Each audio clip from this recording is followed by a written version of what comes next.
இது ஒரு ஏணி. இதுல இருக்கிற ஒவ்வொரு ஸ்டெப்பும் திங்கள், செவ்வாய், புதன், வியாழன் அப்படின்னு ஒவ்வொரு நாள் அப்படின்னு நினைச்சுக்கோங்க. நீங்க ஒரு விஷயத்துக்காக முயற்சி செய்றீங்க அப்படின்னா அதுல பிராக்டிஸ் ரொம்பவே முக்கியம்.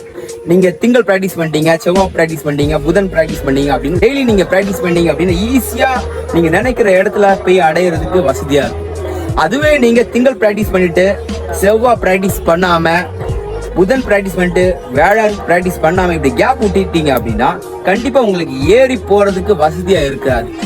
அதுவும் ஒரு சிலவங்க என்ன பண்றாங்க அப்படின்னா திங்கள் பிராக்டிஸ் பண்ணுவாங்க, அதுக்கப்புறம் செவ்வாய் புதன் எதுவும் பிராக்டிஸ் பண்ணாம கடைசியில வாரத்துல லாஸ்ட் நாள் பிராக்டிஸ் பண்ணுவாங்க. அதாவது இங்க இருந்து இங்க ஏறுறது ரொம்ப கஷ்டம்.